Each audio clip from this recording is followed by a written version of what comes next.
India के खिलाफ पाकिस्तान पहले 2 मैच हारने के बाद किसी तरह जो है ना वो फाइनल के लिए क्वालिफाई कर गया था। गिरते पड़ते हमने बांग्लादेश को फंसाया, श्रीलंका को फंसाया और हम जो है ना वो फाइनल के लिए क्वालिफाई कर गए।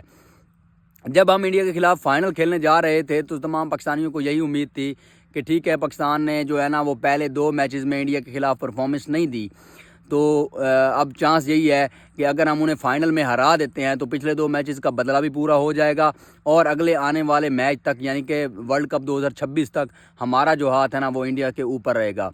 लेकिन हमारे जो खिलाड़ी हैं, जो प्लेयर्स हैं, उन्होंने तक कसम उठाई हुई है कि हम जो है ना इंडिया को हरा ही नहीं सकते। इंडिया को छोड़ें, ये जो हमारी टीम इस वक्त है, इनका जो स्किल लेवल है, जो हमारे बैट्समैनों का स्किल लेवल है, ये बैट्समैन हमारे ना न्यूजीलैंड को हरा सकेंगे, ना अफ्रीका को, ना इंग्लैंड को, ना ऑस्ट्रेलिया को।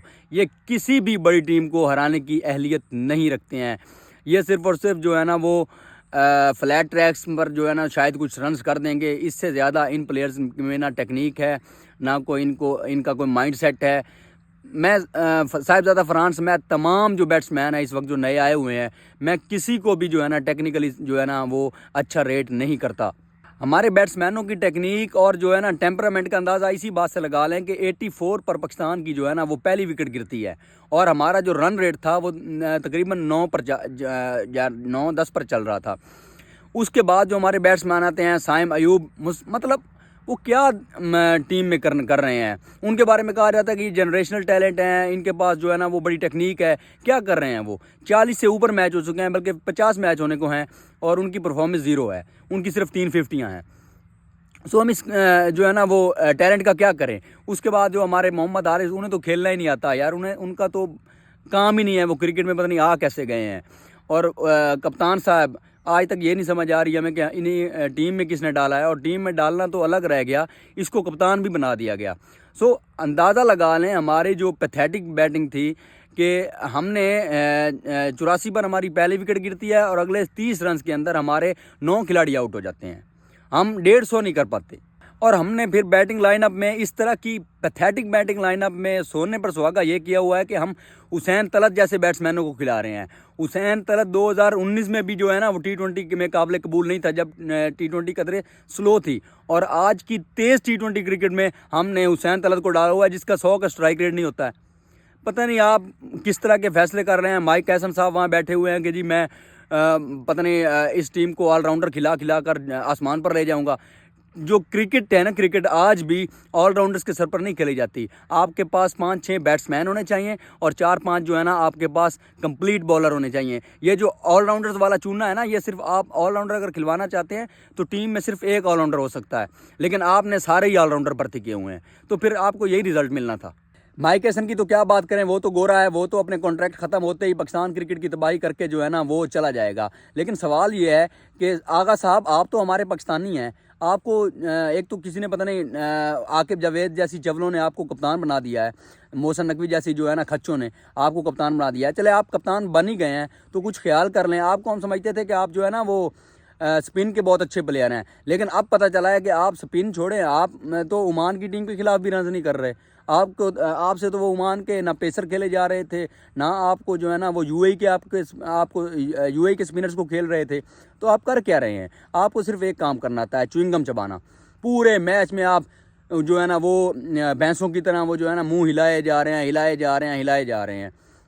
चलें ठीक है यार, आपसे बैटिंग नहीं हो रही है, ये स्पिन ट्रैक हैं। तिलक वर्मा और जो है ना शिवम दुबे, 2 लेफ्टी खड़े हुए हैं, उनकी 50 से ऊपर रन की पार्टनरशिप हो जाती है। आपको इतना अकल नहीं आता कि आप एक ऑफ स्पिनर हैं। मोहम्मद हफीज़ होते थे, वो जैसे ही लेफ्टी आता था उन्हें ओवर दिया जाता था और वो आउट करते थे। तो आप क्यों नहीं कर सकते? आप ऑफ स्पिनर नहीं हैं, या आप सिर्फ यूएई के खिलाफ ऑफ स्पिनर हैं? आप सिर्फ जो है ना ओमान के खिलाफ बॉलिंग करेंगे क्योंकि आप में इतना जिगरा नहीं है कि आप जो है ना वो बड़ी टीम के खिलाफ अपने आप को यूज़ कर सकें, फ्रंट से आकर लीड कर सकें। और दूसरी तरफ फुरकान भट्टी जैसे लोगों ने आपको पता नहीं the greatest captain of all time बनाया हुआ है। फिर बैटिंग हमने मरा कर जो है ना वो 150 तक पहुँचे, 150 भी नहीं पहुँचे, उसमें भी 3-4 रन शॉर्ट हो गए। तो फिर बारी आई जो है ना वो हमारे बॉलिंग लाइनअप की। शाहीन शाह ने आते ही बहुत तगड़ी बॉलिंग की, पहला स्पेल बहुत ही अच्छा किया।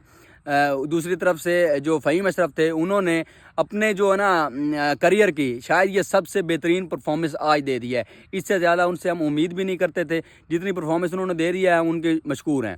लेकिन इतना अच्छा स्टार्ट लेने के बाद आपने जो है ना वो इंडिया के 3 आउट कर लिए हैं पावर प्ले में। उसके बाद आप जो है ना इंडिया को वापसी का मौका दे रहे हैं। एक तिलक वर्मा आपसे आउट नहीं हो रहा।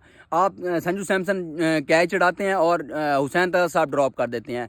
ये कैच ड्रॉप करने वाला सिलसिला कब तक चलेगा? 2015 से 2021 और अब 2025 गुजर गया है और हम आज भी क्रूशल मोमेंट पर कैच ड्रॉप करना नहीं भूलते हैं। फिर हमारे आते हैं स्पीड स्टार हारिस रऊफ़। जितनी उनकी पेस है उसी पेस के साथ जो है ना वो रन्स खाते हैं। वो रन मशीन बने हुए हैं। आप जितने क्रूशल मैचेस हैं पाकिस्तान रिसेंट टाइम्स में खेले हैं इवेंट्स में और हारे हैं, उन सब में हारिस रऊफ़ का जो है ना वो कलीदी किरदार है। आप 2022 का एशिया कप उठा कर देख लें, श्रीलंका का फाइनल, उसमें भी 5 आउट करने के बाद हारिस रऊफ़ ने एंड पर इतनी मार खाई थी कि 170 तक श्रीलंका पहुंच गया था। 2022 के जो वर्ल्ड कप में कोहली ने सिर्फ कोहली के सामने 2 बॉलें डॉट करनी थी। इतनी अच्छी बॉलिंग करने के बाद आप 2 बॉल डॉट नहीं कर सके। चलें एक ही डॉट कर देते, आपने दोनों पर छक्का खाया। उसके बाद जो है ना आप इसी PSL सीज़न में देख लें, इरफान खान नियाज़ी आपको 3 ओवर में 48 रन मार कर चला जाता है और आज आपने 3.4 ओवर में 50 रन दिया है। ये क्या करना है आपकी हमने पेस का? 2024 में अमेरिका के खिलाफ आपसे 15 रन डिफेंड नहीं हुए, अमेरिका के बैट्समैनों के सामने। तो पता नहीं कब तक हम जो है ना वो बैट्समैनों पर ब्लेम डालते रहेंगे और हारिस रऊफ़ जैसे जो है ना मैच हरवा कर साइड पर होते रहेंगे। खैर मेरे ख्याल में पाकिस्तान ये मैच जीतना डिज़र्व भी नहीं करता था, क्योंकि अगर पाकिस्तान ये मैच जीत जाता और एशिया कप हम जीत जाते तो जो पिछली नाकामियां थी, जो पाकिस्तान ने पैथेटिक क्रिकेट खेली है, उस पर पर्दा डाल दिया जाना था। और किसी ने ये बात नहीं करनी थी कि हमारी जो बैटिंग है वो किस कदर फ्लॉप है, हमारे बैट्समैन जो है ना वो टेक्निकली जो है ना वो ज़ीरो हैं। तो शायद पाकिस्तान के लिए ये ब्लेसिंग इन डिस्गाइज़ है कि हम ये मैच हार गए हैं और ये प्लेयर्स जो है ना वो जो मीडियोकर किस्म के प्लेयर्स हैं वो एक्सपोज हो चुके हैं। शुक्रिया।